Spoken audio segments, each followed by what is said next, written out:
But they actually came here and Maysville. Maysville. Yeah, and that's our mill that's in that. It's in that movie. This day, 1876. Anybody know? The Indians won. And Custer lost. We learned that he was not the smartest man in the world. Custer got just what he was looking for. Yeah. Yes, that's You true. remember his name. He got the glory he was seeking. That's true, he is famous. Infamous. Okay, this mill was built in 1876, was when it was first operational. And it is operating today, basically doing the same thing it was originally built to do, which is grinding grain. And we started on this in late 1970. What happened was, originally it was a mill, and he ran it for a few years, and then he wasn't making enough money, so he basically folded up, and then he went up to Chehalis and built another mill. And he turned it over to another guy, and he turned it into a machine shop that was run on water power. And we still have one of his generators up there that actually generates electricity when that mill cranks up. We see this light come on. And no money goes to the PUD to go. PUD gets light, they get money for this one. I mean to interrupt you, it just clicked in my mind. You mentioned the generator, the big one we have pictures of, and how it used to be ran off a little Packard engine. I found the man who still owns that, and he'll be inviting us here in a couple months to come see that. Oh, great. And actually, when there was a machine shop and everything, and initially, he actually supplied power to some of the people in the neighborhood. And what he would do is about 8 o'clock at night, he'd shut the water down, and then he'd turn it back on, and he'd flash it like at the bar, you know, it's going, hey, you're gonna drink, you better get that last drink right now, because the house is gonna be dark. It's time for good farmers to go to bed. So, when we got into it, it had been, for years, it had been a party place for kids. The boards on the sides were knocked out, the windows were all busted. Some of these big beams were rotten where the rain had been going on them. And, well, they all said we'd never be able to do it. But I have to think, actually, the real push was my friend Margaret, the little old lady. And these little old ladies that were born and raised here said, you men need to go down there and rebuild that mill. And they managed to talk us into it with the promise of, since they were all these old Norwegian and Finn ladies, with the promise that we would bring you guys pastry foods. And we would cook food while you're working. So a lot of people volunteered, and I was here, and I started in 79, I was working on this. So I've been here, I was one of the young guys then. A lot of the old guys that I worked with, like here, they're gone, he's gone, he's gone. But we did it, you know, we rebuilt it.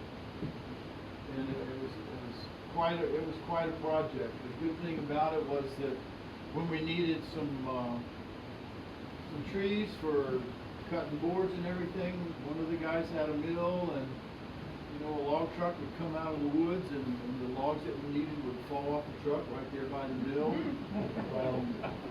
When we needed to build a caretaker cabin, because while we were building it, we had so much vandalism, so we built a caretaker cabin over there.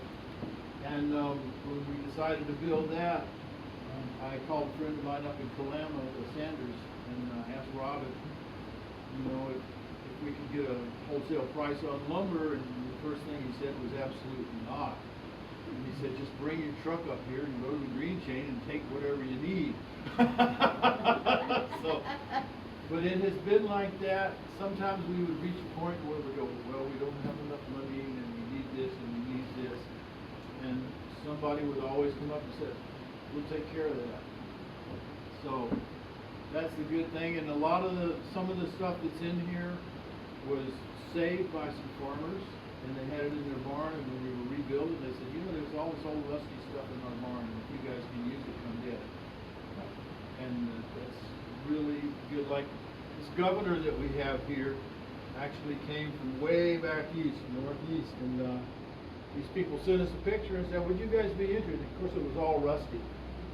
And we said, yeah, we would be interested in it, And we figured, well, we got to make arrangements to get here. Well, we didn't have to do that because within a week it showed up. And then our machinist, luckily we've got an old world machinist that works with us. Fred's been here for a long time too, and he completely reworked that, which is amazing. A lot of the stuff in here was Fred's work, machinist, and I used to help him. Like when we set this shaft up here, I'm a carpenter, so I kept complaining because he'd want to adjust things a little bit. He's a machinist, and I'm going, it's wood, it moves, Fred, what's the problem? He said, no, let's shim that. But when we put that shaft in, Fred said, now I want you to watch this. He said, reach up there with your hand. And I could reach up there with my hand and turn it, just like that. And that's, what is that, 700 pounds, I think, is what that shaft is. So, Fred has been unbelievable of value for what we've got here. And Margaret, we do these tours, and we do tours for school kids, and when they come in here, I usually look up there, and Margaret's looking down. She's a little old Finnish lady, People laugh and say, you and Margaret got along? And I said, yeah, we argued. We loved each other.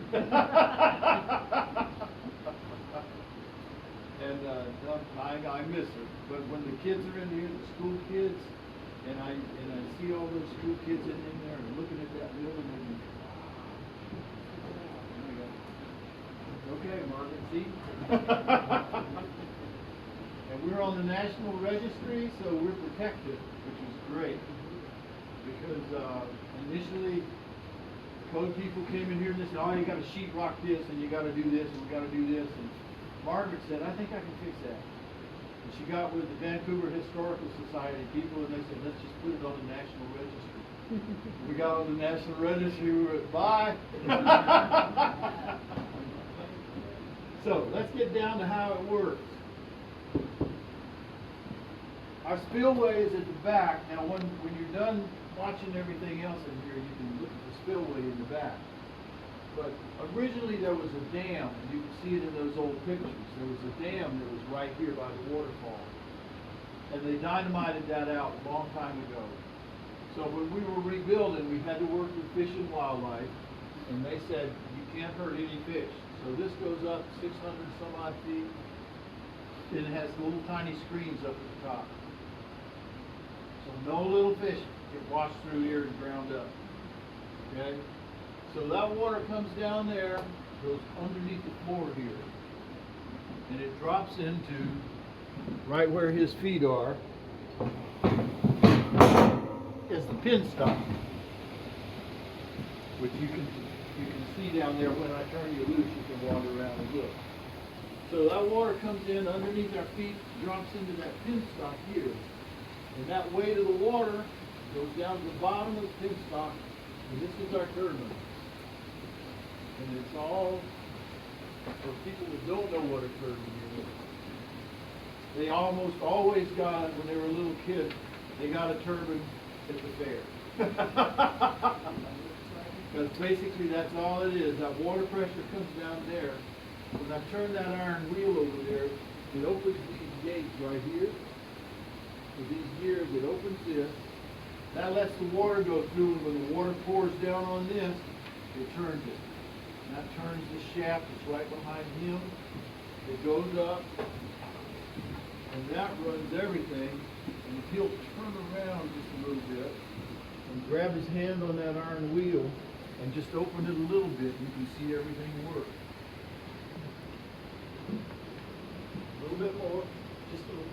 Right there, there you go. Everything is alive. And that's all water power doing that. So that turbine down there at the bottom if we got lots of water and we crank it all the way up, we get 16 horsepower. So we can do the work of 16 horses, which is an amazing amount of work. When they ran this mill, when they ran it wide open, they could hundreds of pounds of grain every day. So that's how that works.